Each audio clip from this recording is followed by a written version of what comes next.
Lepo pozdravljeni in dobrodošli na današnjem pogovornem večeru, ki ga gosti TV RTS Maribor in spletni portal e-Maribor. Moje ime je Zala Klopčič in tudi danes bom vodila to pogovorno omizje. Danes bodo z nami novinar Demokracije in voditelj oddaje Večer v kavarni Hajek Jože Biščak, borec za otroke in družine ter za pitno vodo v Ljubljani Aleš Primc, vodja področja za mlade kmete in kmetijsko politiko v podeželski mladini Slovenije Doris Letina in mladi prevzemnik kmetije, ki je bila žrtev nezakonitega odvzema goveda Timotej Možgan. Lepo pozdravljeni.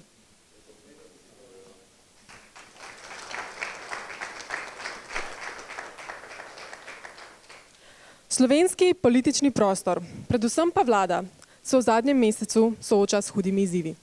Od prvega razkritja nepravilnosti v aferi nakupa sodne palače na Litijski je minilo že več kot mesec dni. Kljub temu se prah znotraj koalicije in v medijskem prostoru še zdaleč ni polegel.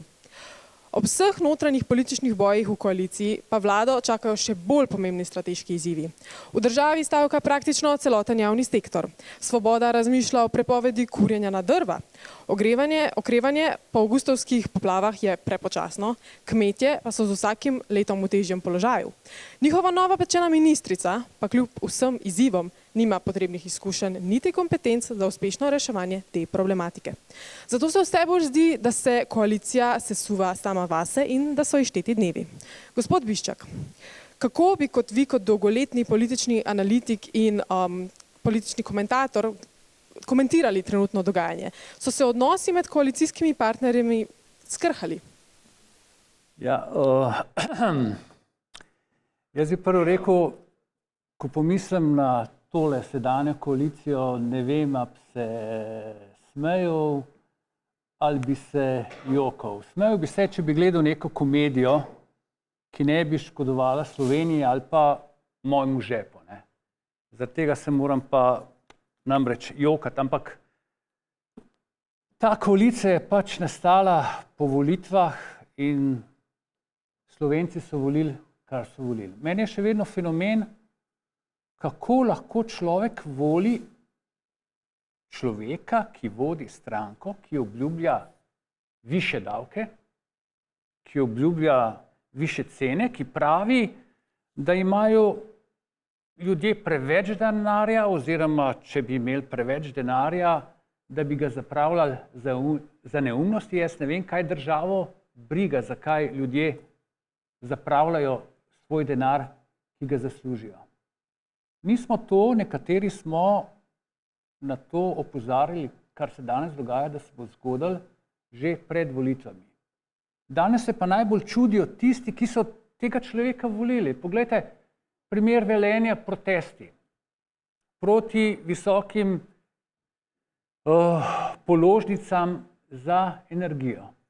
Tam je zdaj ta glavna neka aktivistka, ki je protestirala proti Janševi vladi, ki je bila tako imenovana kolesarka, in se zdaj čudi in jezi zaradi visokih položnic, ki jih je ta Golob obljubljal, in to mu je treba priznati, obljubo izpolnil. Obljubil je visoke položnice, imamo visoke položnice. No, ampak so se odnosi med koalicijskimi partnerji zdaj v teh zadnjih aferah, zdaj smo spremljali, naprimer, da so Kordiša izločili iz Levice kot poslanca in potem odnosi med SD-jem in Gibanjem Svoboda so se skrhali. Kaj lahko pričakujemo? Skrhali so se toliko, da se bodo spet zacelili. Jaz mislim, da zdaj vsi bi si mogoče želeli predčasnih volitev, ampak predčasnih volitev. Ampak jaz mislim, da se bo ta vladna koalicija nekako spet sestavila skupaj, ker vendarle ima 52 poslancev in relativno z lahkoto vlada in sprejema zakone, kakršnekoli zakone pač sprejema. Trenutno so res skrhani, saj tako se zdi navzven. Ampak jaz mislim, da se bodo zmenili in vladali naprej. Glede Kordiša je pa najbrž tudi Levica spoznala, da je Kordiš vendarle malce preveč radikalen tudi za Levico. No, koalicijske stranke so pred državnozborskimi volitvami obljubile gradnjo 30 000 neprofitnih stanovanj. V zadnji izjavi je minister za solidarno prihodnost napovedal, da načrtujejo izgradnjo 5000 stanovanj do konca mandata, kar je bistveno odstopanje od zadnjih obljub. Gospod Primc, menite, da bo vlada sploh zgradila kakšno stanovanje do leta 2026 in kako vi gledate na stanovanjsko problematiko, ki je prisotna predvsem v Ljubljani? Najprej mi dovolite, da pozdravim Štajersko, pozdravim Slovenijo, pozdravim vse tukaj navzoče, moje sogoste in pa predvsem tudi tebe, Zala. Jaz mislim, da je zelo pomembno, da se pogovarjamo o ključnih vprašanjih, zato ker vlada, ki bi morala reševati ključna vprašanja, tega ne dela. In ljudje morajo vedeti, da vse to ukvarjanje samih sabo, da imamo vlado, ki ne dela drugega, kot se ukvarja samo sabo, je velika škoda za to, ker ne dela tistega, za kar vlado imamo. Vlado imamo zato, da rešuje probleme. In eden od velikih problemov mladih v Sloveniji je to, da ne morejo priti do svojega stanovanja. Jaz si enostavno danes ne znam predstavljati mladega človeka, ki mu ne pomagajo starši, da bo prišel do svojega stanovanja. Kje bo človek dobil 300 000 evrov, da bo kupil stanovanje ali pa naredil bajto? Nemogoče. Ob naših plačah, recimo, da bo začel super plačo, recimo, super plačo za začetnika 1000 evrov, ne? Predstavljajte si, koliko časa bo mogel on delati za to, da bo zaslužil 300 000 evrov, da si bo lahko kupil hišo ali pa stanovanje. Ker moramo vedeti, seveda, problem je seveda Ljubljana, ne? Ampak stanovanje v Ljubljani 60-70 kvadratov stane toliko, kot mogoče nekje na podeželju hiša, ne?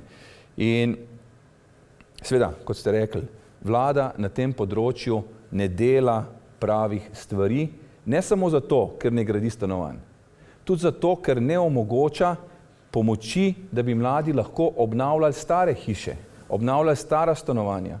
Ne? Poglejte, marsikje na podeželju imamo primere, da so hiše prazne, da so štuki prazni. Ne? Ampak, če ti nimaš zadost denarja, če ti ne morejo starši pomagati, tudi tistega štuka ne moreš obnoviti za to, da bi tistih 50 000 evrov, recimo, da bi si hišo obnovil. Poglejte, Madžarska tukaj ima bistveno bolj fleksibilno družinsko in pa stanovanjsko politiko. Oni imajo ukrepe za gradnjo novih stanovanj, imajo pa tudi cel kup ukrepov za pomoč mlajšim, pa tudi starejšim, ne samo mladim, tudi starejšim za obnavljanje starih hiš, da pridejo v stanovanjsko uporabo. Ker mi moramo vedeti, mi imamo v Sloveniji okrog 30% stanovanjskega fonda, ki ni zaseden, ki je prazen. Se pravi, mi imamo 30% površin stanovanjskih, ki bi lahko bile stanovanjske, pa v tem trenutku ali so v tako slabem stanju, da ne morejo biti stanovanjske, ker jih je treba zrihtati, ali so pa enostavno njihovi lastniki, ljudje, ki si lahko privoščijo kupovati stanovanja kot naložbo in jih imeti prazne.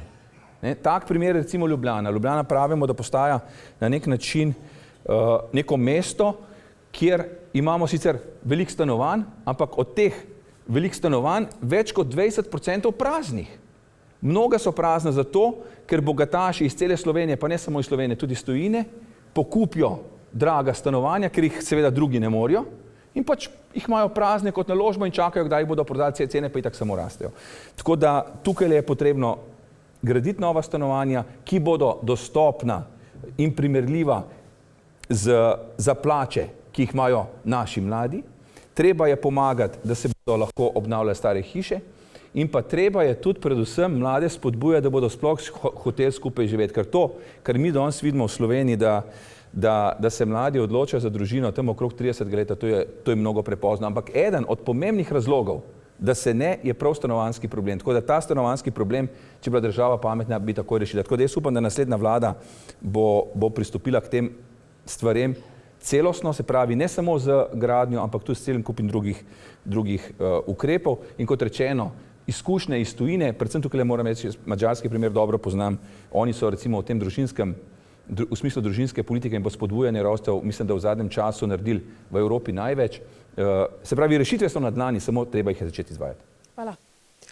Po celotni Evropi v zadnjem mesecu spremljamo shode kmetov, saj je njihov trenutni položaj zelo slab. Tudi v Sloveniji je poleg zdravstva kmetijski sektor trenutno najbolj na udaru. Gospa Letina, S kakšnimi aktivnostmi se v tej krizi zauzemate in poskušate v podeželski mladini izboljšati položaj slovenskega kmeta?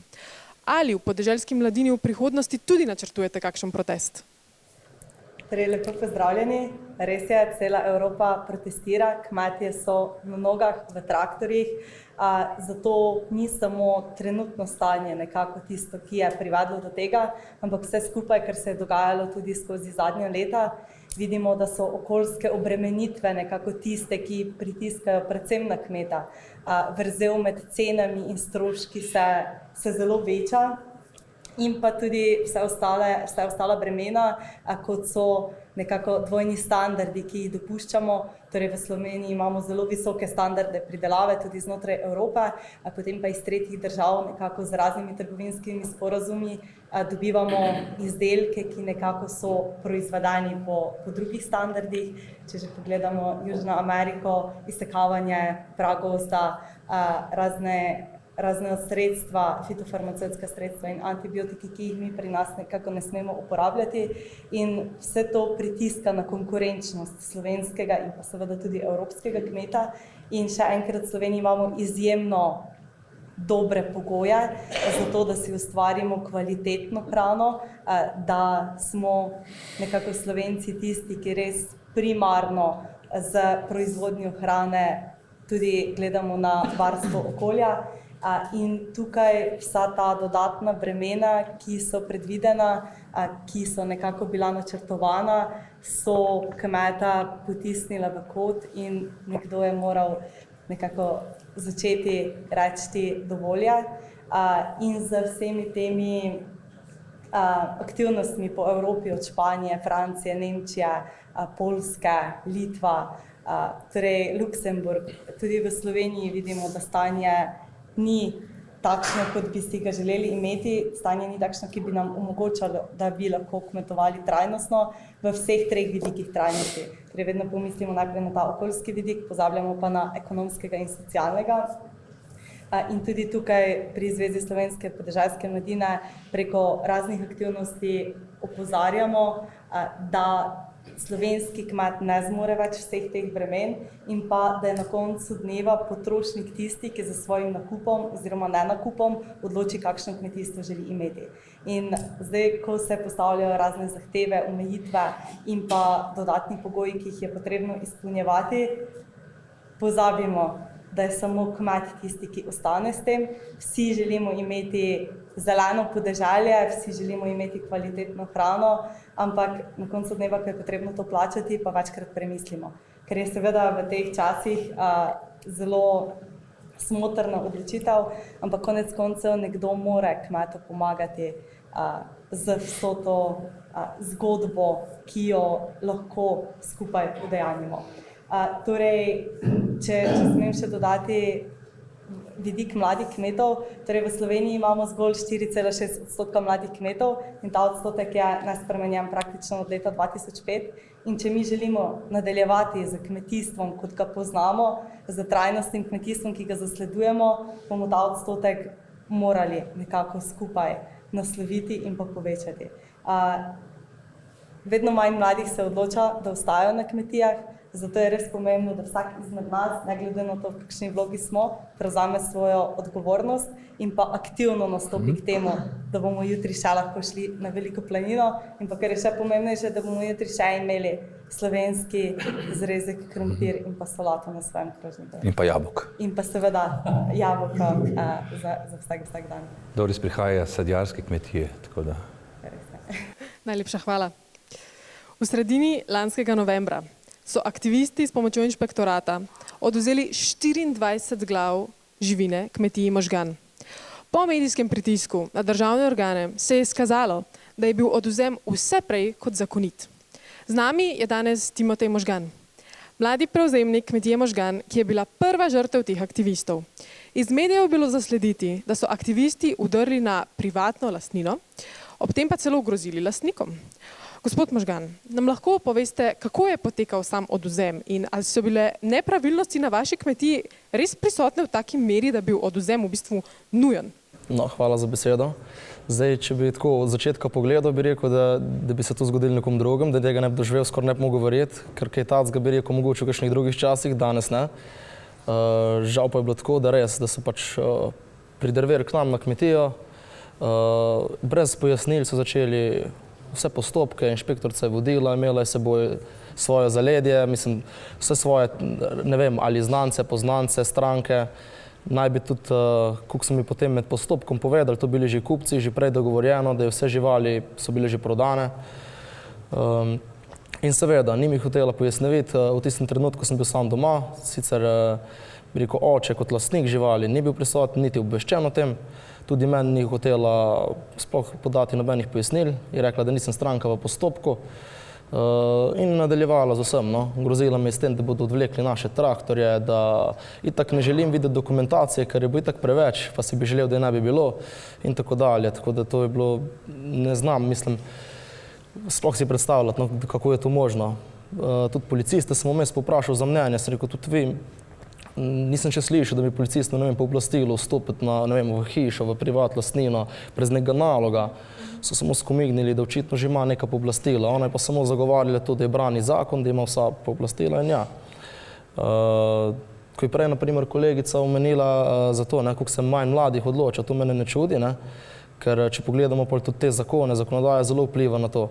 Naprimer, zadnji zakon, tukaj se vidi, po mojem mnenju, največji je ta res problem od tega, da ta odzeta žival dobijo denar nevladniki, ker ne vem, če dam en primer, ne vem, en gospod mogoče, ki je celo življenje kmetuje, mogoče žal nima naslednikov, pa ima, ne vem, 10 glav živine, to je za njega celo premoženje, v bistvu največ, kar ima. In ne vem, pride bolezen, on ne more, kaj, pride nevladniki in mu to žival prodajo, se pravi, oni so mu dejansko ukradli njegovo last, ne. Kar se tiče pa druge stvari, je pa naprimer ta inšpektorat, se pravi, problem je, da danes, ko ste tudi prej, da se malo nazaj navežem, kaj so bile nepravilnosti, ne, bi sodili v živalih tisti, ki v bistvu njih nimajo pojma. In tako da vsak, ki ima, ne vem, malo preveč časa ali pa, ne vem, nima dela, bo prišel na kmetijo, te bo, ne vem, prijavil, podal ovado in ti imaš komplikacije, potem imaš naprej stalne inšpekcijske nadzore, oni to preverijo, smeri neka papirologija, razni problemi. Tako da to sigurno zelo odvlača vse mlade od kmetijstva. No? In potem smo gledali tisti posnetek, kako je tista aktivistka prišla in zvlekla vašo živino v bistvu v nek tovornjak. Ne? Ja, ta aktivistka je bila še vsa prisotna na odzemu. No? Tudi iz neuradnih virov smo zvedeli, da naj bi celo ona podala prijavo v našem primeru in tudi prišla na odzem.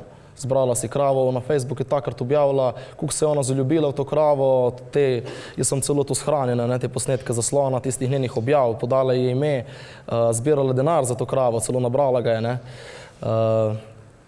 Niso se odzirali, podrli ograjo, brez dovoljenja, sama, celo to, naprimer, sami včasih sprejme nerazumne zakone, tako kot žival je zelo težko natovarjati, sploh pašno, da ne smeš ne privezati, ne nič, A v zakonu je ne smeš. Tukaj pa inšpektorica dajala navodila, da so krave vlekli gor, ločevali teleta od krav in tako dalje. No. Dobro. Gospod Princ, izvolite. Jaz bi, glede na to, da delamo v kmetijskem sektorju, povedal, potrdil to, kar Timotej rekel, kakšne so posledice zdaj tega njihovega primera na ostalih kmetih. Jaz prihajam na slovenske kmetije in ljudje so prestrašeni. Oni mislijo, jaz seveda pridem zaradi drugega razloga, recimo, pogledati kmetijo, ampak ljudje se mi zdaj opravičujejo, joj gospod, tukaj pa nismo pometali, tukaj je pa mogoče neki blata, upam, da nas ne boste zatožili. Kar nekaj je pa takih, ki pravijo, tako kot je rekel Timotej, da resno razmišljajo, če potem, kar so videli, da se dogaja z njimi, če bodo sploh še nadaljevali.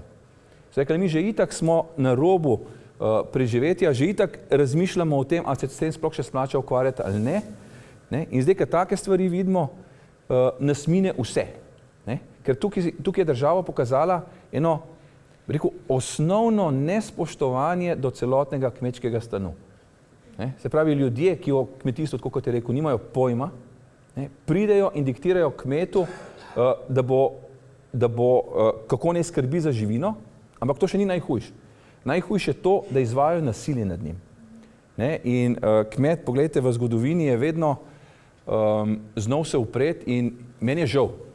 Meni je žal, da takrat ob primeru Možgan se kmetje niso še bolj organizirali, da bi zaščitili same sebe. Ker jaz vidim, kot rečeno, kmetje se od tega primera naprej bojijo vsakega, ki pride na njihovo dvorišče, ker ne vejo, kakšni so njegovi nameni. In to je narobe. Kmetje se ne smejo nikogar v tej državi bati, oni so tisti, ki nam pridelujejo hrano in moramo biti vsi hvaležni za to, da jih imamo.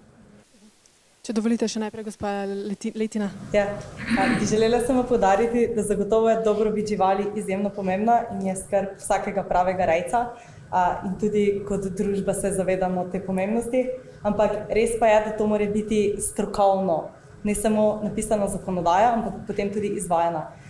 In pa zakonodaja, vsaka dobra zakonodaja mora biti pisana skupaj seveda z različnim spektrom deležnikom, predvsem tudi za tistim, ki jo izvaja. Samo tako bomo lahko nekako zasledovali cilje, ki si jih zadamo kot družba in pa omogočili kmetu, da dela tisto, za kar je poklican, torej da kmetuje. Je pa kar malo zaskrbljujoče, no, da se vsi res pogovarjamo o tej dobrobiti kmeta, dobrobiti živali, da večkrat pa pozabimo na dobrobit kmeta, ki je prav tako pomembna in zagotovo v tem primeru tudi marsikdaj bila postavljena pod vprašaj, če je kmet nekako bremenjen z takšnim ne samo procesom, ampak da se je prisiljen soočiti z nekimi dogodki in aktivnostmi, zagotovo pusti tudi posledice kje druge. Bi pa želela poudariti, da pa je res dobrobit živali, pa jaz verjamem, da se vsi tukaj strinjamo, res ključna za zagotavljanje, ampak mora kmet tudi imeti nekako podporno okolje, da to lahko sploh omogoči svojim živalim. Seveda. Gospod Bišček, še vi ste želeli Jaz bi samo poudaril tukaj dve stvari, sicer jih je že gospodič Možgan omenil, namreč to, kar so naredili na tej kmetiji, je bilo grob poseg v ustavno-pravno varovano pravico do zasebne lastnine. In ti aktivisti, ko so tja vdrli, so si domišljali, da so nad ustavo. Kršili so ustavo. To je eno. Drugo, to je pa tudi omenil, to spominja na neke druge čase. Jaz se spomnim, pokojni dr. Lovro Šturm je napisal eno knjigo Sodni primeri po drugi svetovni vojni. Kako so kmete vozili na sodišče z preprostega razloga, ker so imeli 6 krav namesto 5 krav. Glavni pri tem je bil pa politkomisar komunistične partije, ki je prišel na kmetijo in odredil, kaj je prav in kaj je ne. In te aktivisti se danes obnašajo natanko tako, kot se je oblast po drugi svetovni vojni, ko je plenila. In to je bilo, jaz si ne predstavljam drugega izraza, kot plenjenje. Pa še na gospoda Princa bi se navezal glede stanovanj, nedostopnosti in to. Če bi država, pa ne mislim samo na to vlado, ampak na vse vlade, razbremenila plače, da bi ljudje na tekoč račun dobili več, bi bilo povsem drugače. Če ima nekdo neto 1000 evrov plače, neto, se pravi, da dobi na račun, je to strošek za delodajalca bruto 2200 evrov. Se pravi, od 2200 evrov država vzame 1200 evrov, človek, ki dela, pa dobi 1000 evrov. To je rob. To je oborožen rob. Ker če se ti temu upreš, lahko pride policija in te zapre. Gospod Možgan, še zadnja replika na to temo. Ja, če sem malo na vse skupaj navezal, kar se tiče straha kmetov, to lahko iz lastnega izkušenj potrdim. K nam je ogromno kmetov prišlo, sploh iz našega konca, sprašvali, razlagali, sploh te, ki so pasli živino. Noben več ne upa imeti živino na pašniku, vsi so delali štale, provizorične prostore, da so žival umaknili, ki so se bali, da bo to šlo samo naprej. Celo niso en je prišel prav do nas in je rekel, da je nekje slišal en dan prej, da naj bi nekje za Krko vzeli. Je rekel, 2 vasi smo vse živali poskrili, rekel, to je neverjetno. In rekel, pa smo se samo sem čakali vsi, kdaj se bo kdo pripeljal. Drugače pa dobrobit živali, to je sigurno v vsakem kmetu prioriteta. Mislim, če ne bi imel rad živali, sploh ne bi imel. Res pa je, da narobe spet veliko ljudi gleda na to, ne? Naprimer kužka ali pa psa imaš ti za hišnega ljubljenčka in je v hiši, ne? Kar se tiče pa kmetijstva, imaš pri živali tudi, da ti to dohodek, naprimer, da se s tem ti preživljaš in zato ne moreš to primerjati, ne moreš imeti krave v stanovanju, ne? Veliko ljudi pa tako razmišlja. Je bila vaša kmetija kaj oškodovana med tem, ko je bilo to govedo v bistvu odtujeno? Odškodovana. Ja, zdaj sigurno bomo, glih ne vem, za kjer medij sem to povedal, kar se tiče telet, pa to, vsa so zdaj taka, rečemo, podhranjena, ker so bila odločena od mam, ne, od krav, niso dobila dovolj beljakovin, mleka, tako da dejansko imamo neko tudi denarno izgubo, ne, ker bo to teže prodati in manj vredno, ne, pa tudi nasplošno. Zdaj to, če bi ona vodila, ta gospa inšpektorica, pravilen postopek, bi vse živali popisali, zvagali, pa bi dejansko se videli, ne. Jaz lahko zdaj sem rečem, kar sam opazim, da so vse živali izgubile na kilaži. Aha, dobro. Bi pa sem še to, ne, ko spremljamo vse te proteste, pa to po celi Evropi, ne, vidimo, kaj so glavni očitki. En je ta, da bi cela Evropa rada zmanjšala, se pravi, živinorejo, ker naj bi bila glavni vir toplotnega segrevanja, kaj je čisto skregano, ne, z vso logiko ali pa zdravo kmečko pametjo. Druga stvar pa za te, ne, subvencije, ne, tudi pri nas večkrat v pogovoru bo kdo rekel, ja, pa dobite toliko subvencij pa tega. Zakaj sploh so subvencije? Ker je problem, da je kmečki sektor tukaj, bi rekel, podcenjen, da dejansko premalo se vrednotimo, da brez subvencij sploh ne bi preživeli. Kar je po eni strani narobe, če bi to, rečemo, enkrat prišlo na pravo raven, pa bi znali ceniti slovensko kmetijstvo, subvencije sigurno ne bile več potrebne. Hvala. Kanal C0 se kljub množičnim protestom Ljubljančanov še vedno gradi. Mnogi strokovnjaki opozarjajo na možno ekološko katastrofo, ker kot vsi vemo, vsakemu kanalizacijskemu kanalu so enkrat šteti dnevi, vprašanje časa je samo kdaj. Gospod Primc, vi kot organizator teh protestov se trudite za zaustavitev tega projekta. Zakaj župan Ljubljane Zoran Janković vztraja z izgradnjo in kako se kmetje, ki so lastniki parcel, skozi katere se kanal gradi, odzivajo na to? Prej smo govorili o stanovanjih. Če hočete vi en prizidek narediti pri svoji hiši ali pa če hočete mladi narediti prizidek, bodo na gradbeno dovoljenje čakali po vprašanju, če ga bodo sploh dobili 3 leta. A je res ali ni res? Se pravi, to je še ena stvar, ki jo je treba za to, da bomo lahko omogočili mladim, da bodo prišli do stanovanj, spremeniti. Se pravi, ko hoče ta mlad par narediti hišo na svoji parceli, blizu v vasi in tako naprej, tega človeka ne sme zajebavati, ta mora priti in mora dobiti dovoljenje tako 1, 2, 3, ker on nima časa čaka 3 leta. Janković pa pride in reče, da bo 1,20 m fi, 1,20 m cevi, po katerih se bo pretakali 3 milijone litrov nevarnih kanalizacijskih odplak, na razdalji 1129 metrov, ki poteka dobesedno nad zbirališči ljubljanske vode. In to ne 5% ali pa 10%, ampak 90% ljubljanske vode. Zgradil kanal, pa dobi vsa dovoljenja, prav on. Kar seveda ni res. On še zdaj nima vseh gradbenih dovoljenj, zanj je celo sam priznal, da je spet ena vložil. Ampak laže, vi morate vedeti, ko Janković govori, ne smete nič verjeti, nobene stvari, ker vse, kar on reče, se zlaže. Ampak on to na nek način dobi in zadnjič, poslušajte, se pravi, 29. decembra je državna sekretarka, magister Tina Sršen, razveljavila sklep Agencije za okolje, ki je rekel, da Janković mora pridobiti okoljevarstveno soglasje in pa narediti presojo vpliva na okolje, izdala odločbo, da Janković za 3 milijone litrov nevarnih kanalizacijskih odplakov vsak dan, fi 20 cev, ki bojo v betonskih ogromnih težkih kabinetah, ne rabi presoje vplivov na okolje. Se predstavljate to? Se pravi, oni trdijo, da ni potrebno presoditi, kakšen vpliv bo imel 3 milijone litrov nevarnih kanalizacijskih odplak na ljubljansko vodo, če nad vodo transportiraš vse te nevarne snovi. Ker mi moramo vedeti, v teh kanalizacijskih odplakah, če sami pri sebi pogledate, se niso samo vaši, ko greste na stranišče, pa so tukaj čistila, ki čiste, pa so pomivalni praški za pomivalni stroj, pa pralni stroj, pa je cel kup nekih drugih kemikalij. Se pravi, tukaj nimamo mi opravka samo z tisto, kar sami damo od sebe, ampak vse, kar pač v naših domovih nastane. In vse to, če pride v vodo, kdo bi to pil od vas? Recimo, da imate vi vodnjak pri sebi doma. Ne? Kdo od vas je tako nor, da boste tam, ko imate vodnjak, speljali svojo kanalizacijsko cev? Jaz mislim, da noben tukaj ni, pa tudi od teh, ki nas gleda, noben ni tako nor. Ne? Pa pravijo ljudje, Jankovića imate, sami ste si ga zvolili, pa imejte vi ta problem. To je zelo kratkovidno gledanje.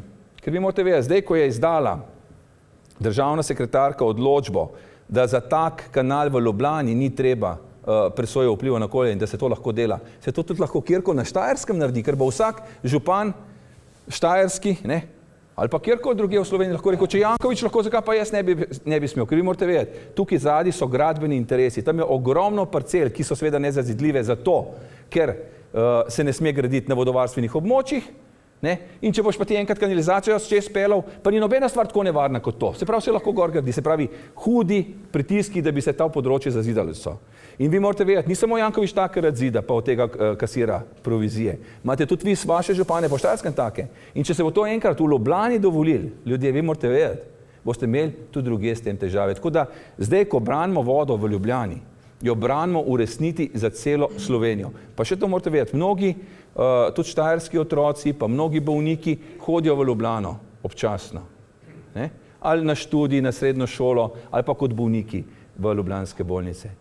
In zato moram reči, sem včasih prav žalosten, ker vidim, da ostali del Slovenije si prav mogoče, si misli, kaj me briga, nekateri pa celo prvoščijo, da bi se Ljubljana zastrupila. Pa še to morate vedeti, če se bo Ljubljana zastrupila z vodo, pa bo 300 000 ljudi pristali v bolnici, ne, se bo kolapsiral celoten slovenski zdravstveni sistem, ne samo v Ljubljani, ampak za celo Slovenijo. Takrat tudi drugi ne boste prišli do zdravnika. Tako da jaz vas lepo prosim, da pomagate Ljubljani, da obranimo vodo, ker v tem trenutku branimo vodo za celo Slovenijo. Hvala. Gospod Biščak, replika. Ja, no, ravno to sem jaz hotel še povedati. Mi smo v Demokraciji septembra izdali posebno izdajo Demokracija magazin prav na temo kanala C0. In ko smo hodili okoli po Sloveniji, ne, so ljudje rekli, kaj nam kažete tega Jankovića, to je problem Ljubljane, zakaj ste ga pa izvolili, zdaj pa pijte ta drek, ne? Kar je res. Samo če bo, ko bo prišlo do katastrofe, bo trpela cela Slovenija. Moram povedati, da tam, kjer je kanalizacijski kanal, ne? Ta kanal dvakrat seka potresna prelomnica. V Ljubljani ni bilo potresa 130 let. Na približno 100 let se v Ljubljani zgodi malce bolj katastrofalen potres. Ni več vprašanje, če bo prišlo do večjega potresa v Ljubljani, ampak kdaj bo prišlo.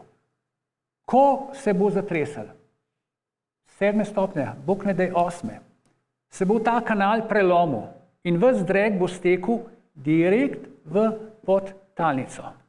To je eno. Drugo, gradbena dovoljenja. Kaj je Janković naredil? On je za ta kanal razdelil gradbena dovoljenja. Pridobil je gradbeno dovoljenje in s tem okoljevarstveno soglasje za tisti del, ki ni sporen. Pol je pa on to okoljevarstveno dovoljenje prodajal za ostale dele, ki so sporni. To je goljufija. S tem se bo gospod Princ zagotovo strinjal. In ta kanal bi lahko našel drugo traso. Res bi bila dražja. To priporoča tudi Evropska unija, ki ima tako imenovano previdnostno načelo pri takih spornih gradnjah oziroma končljivih gradnjah, kot je definitivno kanalizacija, ki gre neposredno čez vodovarstveno območje. Izvolite, gospod Princ. Jaz v zadnjem času hodim kar nekaj po tujini in sprašujem seveda kolege, če imajo tudi oni v svojih mestih take kanalizacijske kanale nad zbirališči pitne vode. In jasno, da nimajo, ampak ko jim to poveš, mislijo, da prihajam iz države norcev.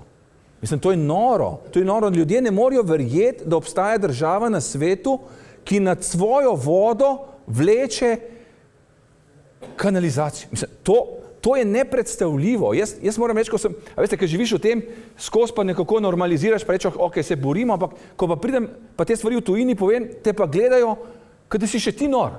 ne, da prihajaš iz take države. Tako da to je res taka norost, da jo je težko povedati nekje v tujini. Tako da, lejte, jaz vas lepo prosim, zdaj smo na Štajerskem, Štajerci, pomagajte, prosim vas, da bomo v Ljubljani obranili vodo, ker s tem bomo obranili tudi vašo vodo.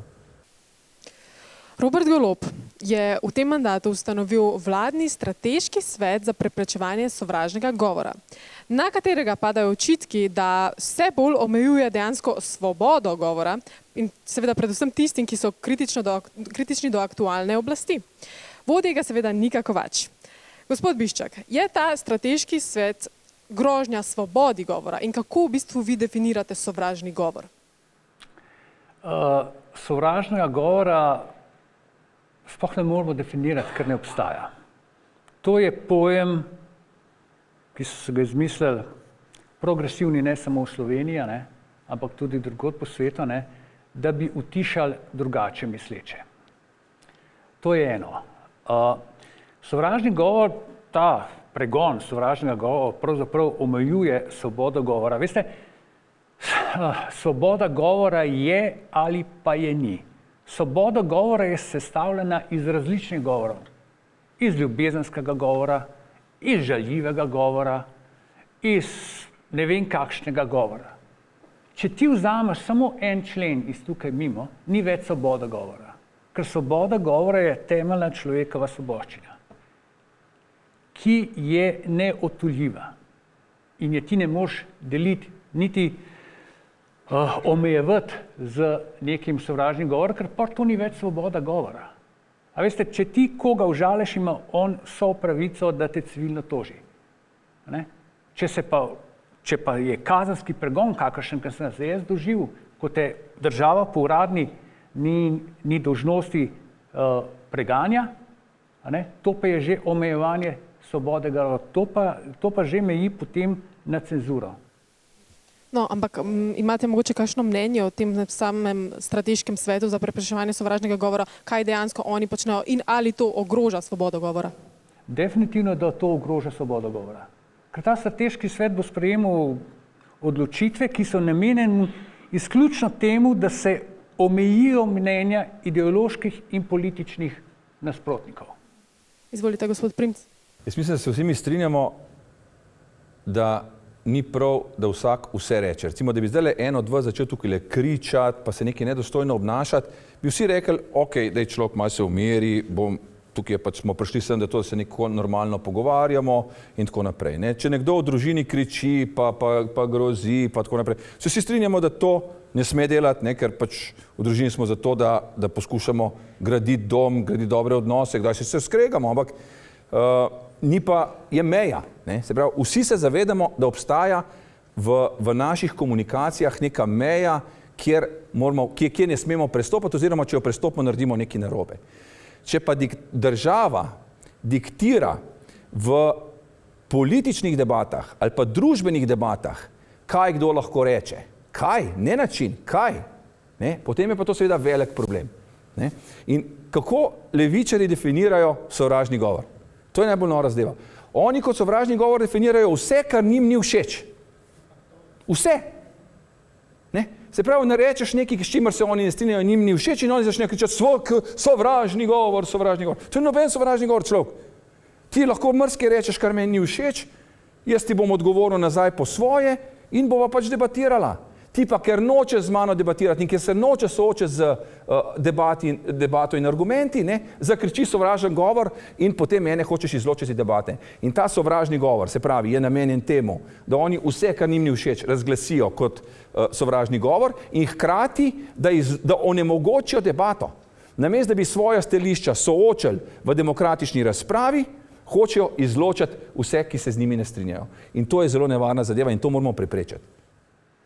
Veste, oni grejo v smeri viktimizacije. To pomeni, da določajo skupino domnevnih žrtev, določenih skupin, o katerih ne samo, da ne smeš žaljivo govoriti, ampak jih sploh ne smeš kritizirati.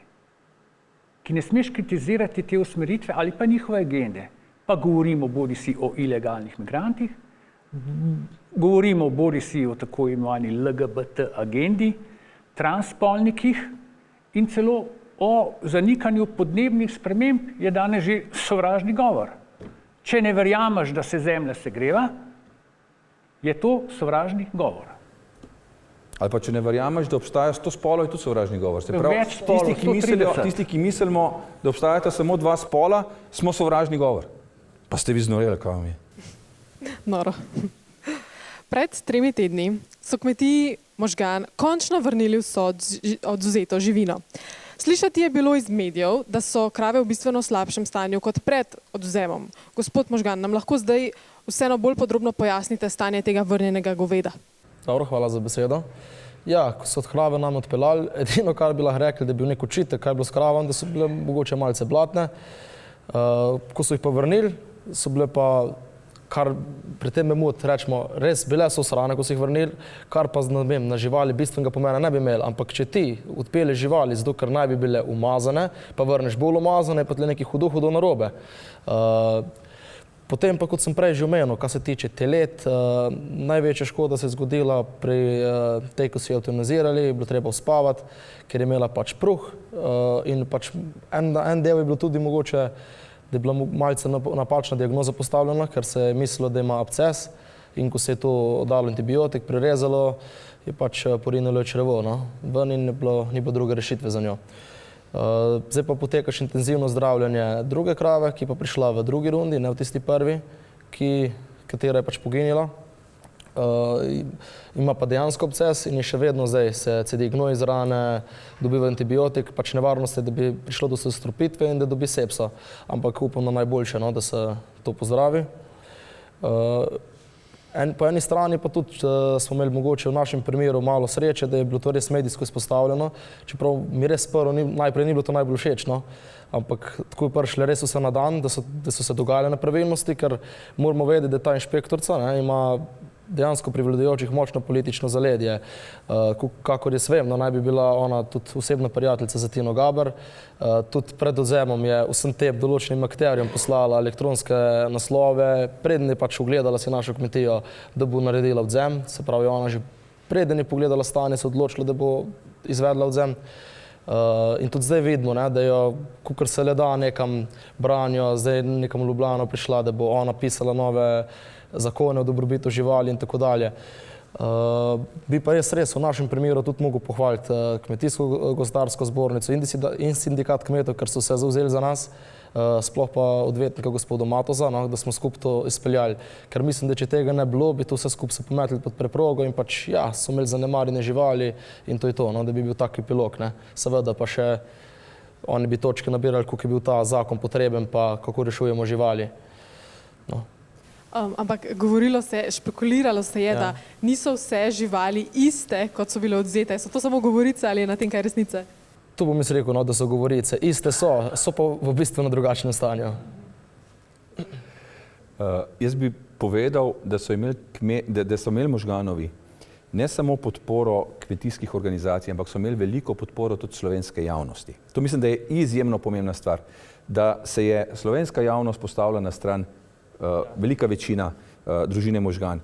Jaz sem na enem od naših protestov v tistem času povedal, pač, da predlagam, da tudi mi na protestu podpremo kmeta in izrazimo radikalno nezadovoljstvo s tem, kar mu delajo in zahtevamo vrnitev.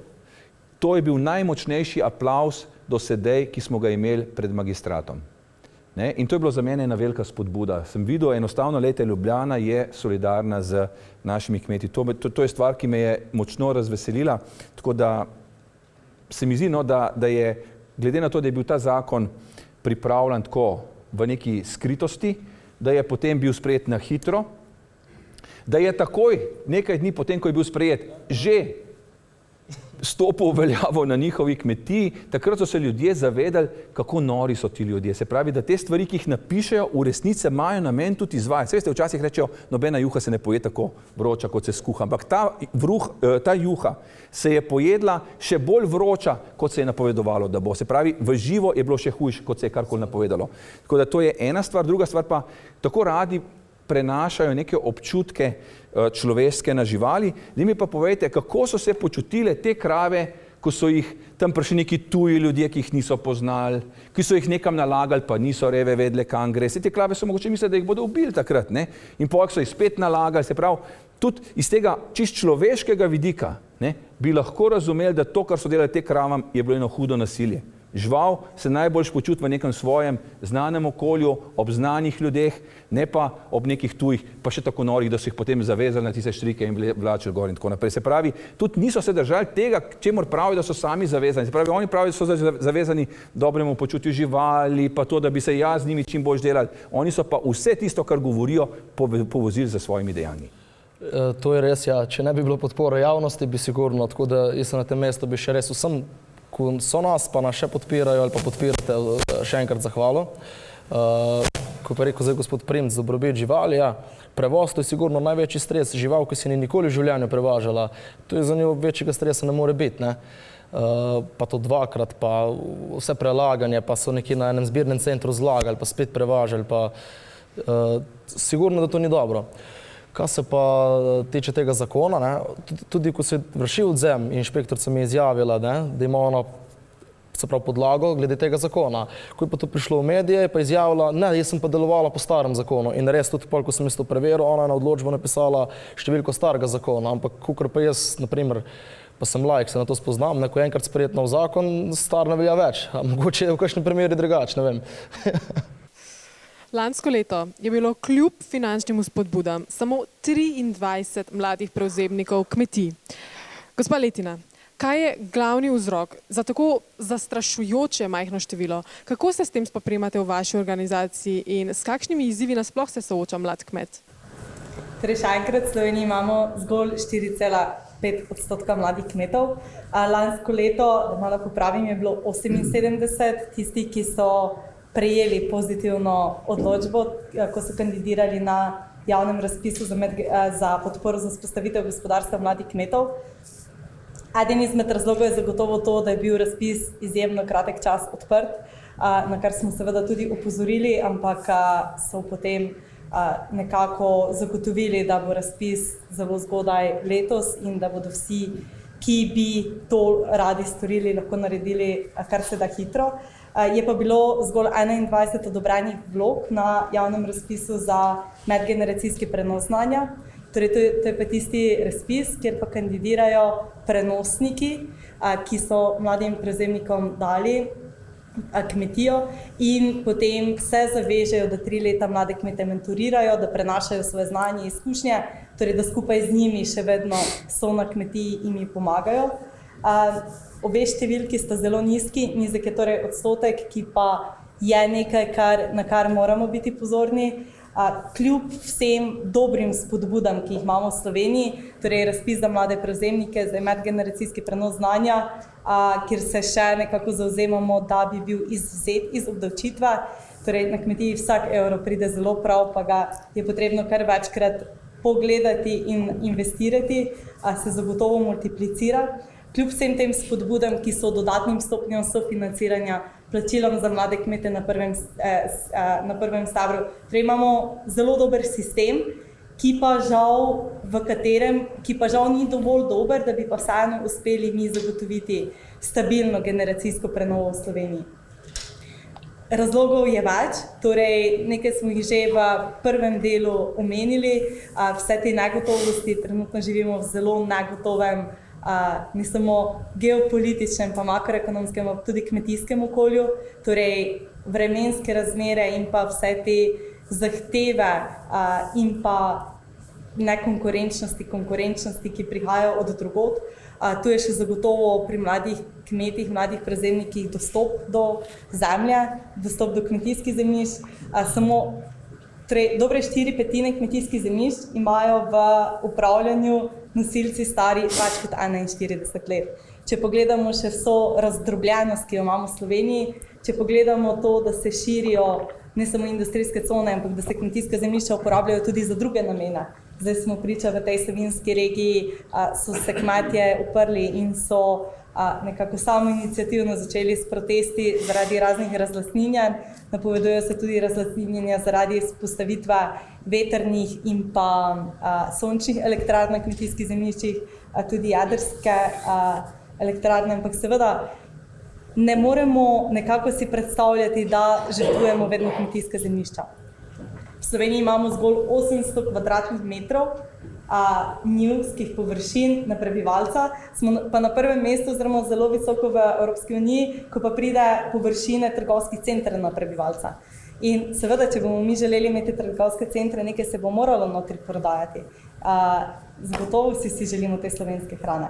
Potem je dostop do kapitala. Mladi kmetje, Evropska investicijska banka je dala poročilo, v katerem je naznanila, da so slovenski kmetje in pa specifično mladi kmetje v zelo slabšalnem položaju napram ostalim evropskim subjektom, recimo, in sicer veliko večkrat so zavrnjeni, ko pridejo do bank po posojila, in pa tudi ta sredstva so bistveno dražja, pridobivanje je dolgotrajnejše in pa obrestne mere so višje. Tudi stroški so višji. Torej, če želimo imeti trajnostno kmetijstvo, zagotovo je potrebno investirati, in če ni dostopa do kapitala, je to zelo težko.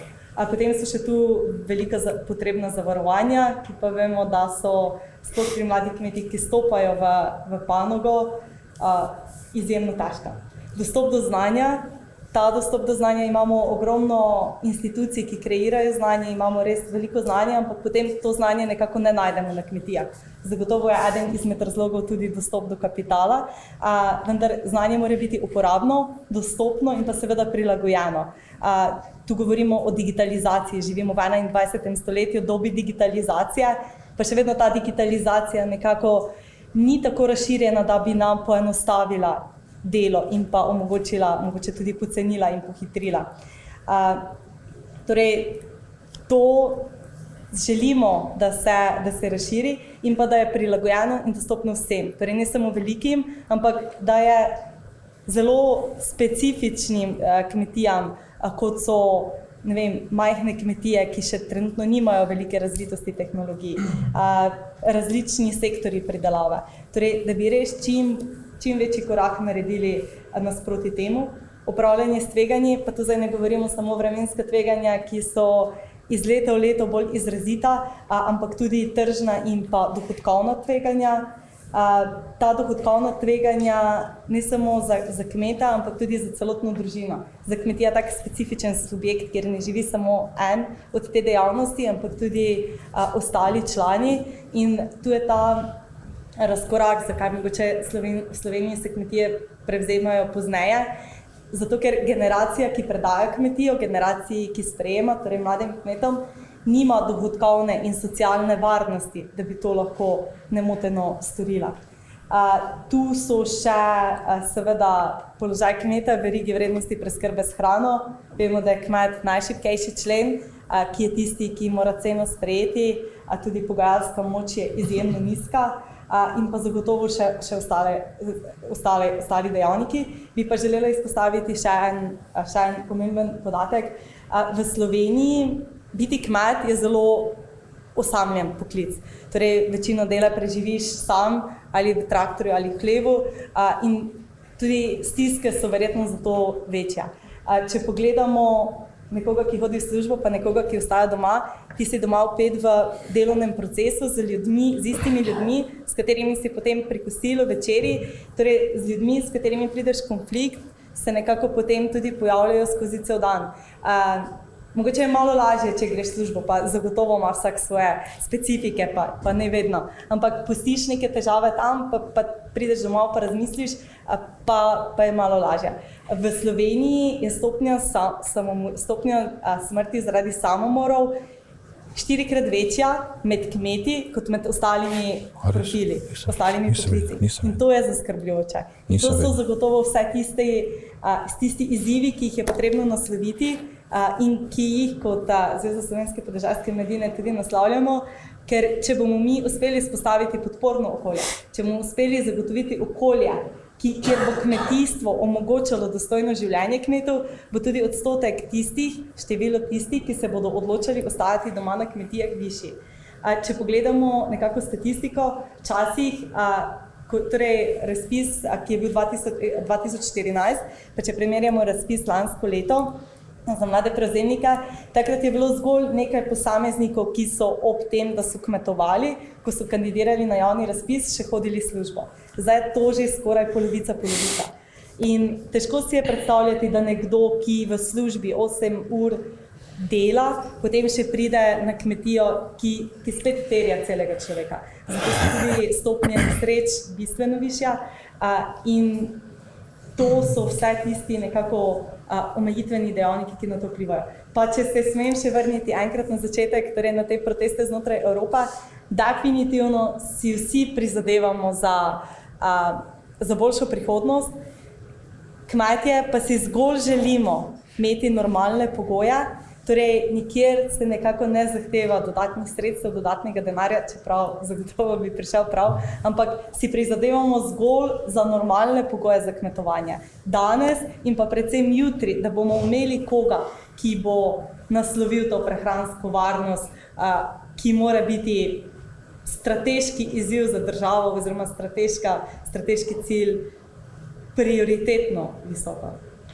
Najlepša hvala, gospa Letina. Jaz bi se tle sem nazaj navezal mogoče malo na tole razlaslenjenje pa to in bi mogoče en svoj primer podoben naš izpostavil, da bo vsem ljudem res dobro razumljiv.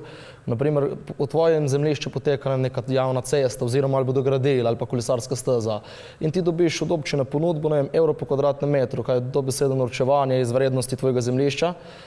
In seveda ti se ne strinjaš, potem pa oni sprejmejo akt in ti to pač vzamejo, ne. Pa bi to še nekako razumel, ne, ker se to more biti, po drugi strani pa isto, ki pa nekdo more par kvadratov kupiti od občine, so pa te cene 20-30 evrov po kvadratnem metru, tako da tu je problem, ne, naj bo neko sredino vzeti, to mi ni logično, no.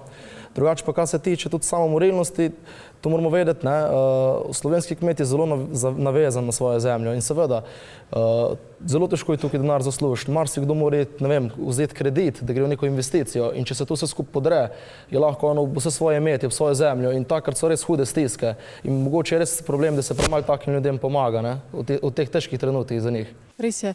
Gospod Princ, želeli ste se navezati na gospo Letino, pa še pod vprašanje, zakaj mislite, da se mladi ne zanimajo več za kanal C0, ne, glede na to, da se gre za njihovo pitno vodo? Kmetijstvo je eno od mojih področji, čeprav o njemu mene redko slišite govoriti, pa sem danes vesel, da sem v taki debati, ker lahko nekaj na to temo povem, zato ker se pač službeno s tem ukvarjam že več kot 15 let, sem v vsakodnevnem stiku z kmeti. In prav posebej sem tudi veliko v stiku z mladimi kmeti. Tako da bi mogoče par osnovnih stvari samo povedal, zato da bodo ljudje razumeli, o čem govorimo. Se pravi, ko govorimo v Sloveniji o mladem kmetu, o mladem prevzemniku, govorimo o ljudeh do 40. leta. Zakaj je to tako pomembno? Zato, ker ljudje, ki so mladi prevzemniki, se pravi, ki postanejo lastniki kmetije v teh letih, so tisti, ki največ vlagajo v razvoj. Se pravi, kmetije, ki nimajo mladih prevzemnikov, načeloma ne vlagajo v razvoj in stagnirajo, se pravi, počasno nazadujejo. Se pravi, mi imamo v Sloveniji večino kmetij, ki nimajo prevzemnika in se ve, da ko bo ta gospod oziroma ta družina, ki sta mogoče mama pa oče že sama ostala na kmetiji, opešal, bo ta kmetija počasi zamrla. Takih je večina slovenskih kmetij. Se pravi, kmetija, ki pa ima prevzemnika, ki ima naslednika, pa praviloma ne samo, da vzdržujejo stanje, ki so ga podedovali od svojih staršev, ampak investirajo, naredijo neko novo svojo poslovno vizijo, poslovno, mladi razmišljajo poslovno, mladi kmetje, ne samo romantično, tako kot mogoče kje iz mesta zgleda, ampak oni preračunajo in rečejo, v redu, v to se bomo usmerili, tukaj vidimo našo tržno priložnost in bomo postali na tem področju, za katerega se bomo učili, da bomo na njemu delali, najboljši. Se pravi, bomo vložili v izobraževanje, čas bomo vložili v investicije in bomo zagnali, poiskali bomo trge in bomo zagnali neko našo dejavnost. Dostikrat se zgodi, ko pride mlad prevzemnik, da mogoče se ne ukvarjajo več z isto dejavnostjo, kot so se starši, ampak reče, ne, mi se bomo specializirali v eno stvar ali pa mogoče bomo eno od teh stvari, ki so jih že starši razvijali, mogoče malo bolj poudarili, ostale pa pustili. Tako je včasih mogoče za starejše to težko razumeti, ne, da se ta mladi malo drugače odločijo, ampak druge možnosti ni. Ker mlad človek, če hoče, da bo nekje delal, mora v tisto, kar bo delal, verjeti. Mora zaupati in potem seveda bo on noter vlagal svojo energijo, svoj čas in tudi seveda svoj denar. Vidim pri mladih prevzemnikih seveda problem v tem smislu, da da država sicer lahko rečemo v zadnjem času spodbude za prevzem kmetije viša. Ne? Se pravi, to se v zadnjih letih povečuje in se mora še bolj povečati. Seveda, zaostrujejo se tudi pogoji in pričakovanja do kmeta, kar mogoče v vsakem primeru ni najboljše. Mene tako vedno znova moti kmet, ki dobi recimo tistih 40 000 evrov za prevzem kmetije, ne? Vse drugo lahko naredi, samo ene sobce svoje si pa ne sme. Ne? Kako boš na kmetiji živel, če si ne moreš svojega stanovanja zdihtati? Se pravi, jaz bi rekel, meni bi se zdelo nekaj najbolj normalnega, da lahko v tist denar, ki ga dobi za prevzem kmetije, vključiš tudi to, da si boš sobco zdihtal. Ampak poglejte, kaj je pa problem tudi, ki pa ni vezan samo na denar. Je pa to, da jaz vidim, da veliko mladih prevzemnikov težko dobi punce, ki bi bile pripravljene iti živeti na kmetijo. To je pa zelo, zelo velik problem. Pravzaprav, jaz se pravim, sem velik med kmeti in sem prav vesel, kjer je družina, kjer je tudi že punca pri hiši. Moram reči, da je zelo, zelo velik primerov, kjer tega ni. Tako da tukaj se bo treba nekaj v glavah naših deklet obrniti, se pravi tudi ta splošen vtis, kaj pomeni kmetija, bo treba spremeniti, da bodo punce, mlade punce v svoj življenjski okvir ali pa neko možnost, ki jo lahko sprejme v življenju, sprejeli to. Ker žal je tako, to jaz vidim, ne, da kar neki fantov mi reče, punco spoznam, se nekaj parkrat se dobiva, pokaj pa povem, da sem s kmetije, reče, a to pa ne. To so boleče izkušnje in moram reči, da to je zelo velik problem, ki ga jaz vidim. Tukaj moramo tudi kot družba pomagati, da bodo naše punce si znale predstavljati, da bodo živele na kmetiji. Pa zanimivo je to, ne. Jaz sem mislil, dostikrat pridem recimo na kmetijo, pa je punca z mesta in mi pravijo včasih na kmetijah, ne, da punce iz podeželja se težje dobi na kmetijo, zato ker kakor vejo, kaj jih čaka, one iz mesta pa mogoče ne vejo, kaj jih čaka. Tako da jaz bi rekel vse iz podeželja in iz mesta, ne se bati kmetov, kmetije niso več tisto težaško, trdo delo od jutra do noči, čeprav še zmeraj vsake tog časa pridejo obdobja, ko je to res potrebno. Ampak tudi kmetijstvo lahko rečem, da je postalo, če znajo malo zase poskrbeti, družini prijazno, mladi kmetje vidim, grejo tudi na dopust, si vzamejo čas zase, tako da punce ne se bati kmetij. Najlepša hvala. Razvira se kar zanimiva debata, ampak moramo prejti še k zadnjemu vprašanju. Gospod Biščak, že na decembrski okrogli mizi smo se dotaknili evropskih volitev. Gostja je bila tudi že znana nosilka liste SDS, Romana Tomc. Volitve v Evropski parlament bodo letos potekale 9. junija. Sloveniji je bil dodeljen 1 europoslanec več, to pomeni, da bomo imeli skupaj kar 9 europoslancev. Gospod Biščak, kako menite, da se bodo koalicijske stranke glede na trenutne pretrese odrezale? Vemo, da podpora oblasti drastično pada. Torej, lahko pričakujemo rezultat, ki se bo morda bolj nagibal v desno? Ja, vsekakor tudi jaz pričakujem, da se bo rezultat obrnil na desno, kot tudi v drugih evropskih državah. Samo, kot sem že na začetku rekel, ne, kako se bo na koncu odločil slovenski volivec? Ali se bo tako odločil kot takrat, ko gre na volišče, ali se bo v zadnji trenutek premislil in spet volil neke nove obraze. Čeprav so evropske volitve in državno-zborske volitve malce različna situacija. Najlepša hvala. S tem smo tudi zaključili današnji pogovorni večer. Spoštovani gledalci in gledalke, najlepša hvala, da ste bili z nami. Pomembno je, da ostanemo aktivni na družbenih področjih, se zanimamo, se udeležujemo volitev in tako soustvarjamo skupno prihodnost. In seveda, spoštovani gostje, najlepša hvala, da ste si vzeli čas in sodelovali na pogovornem omizju TV RTS Maribor. Hvala.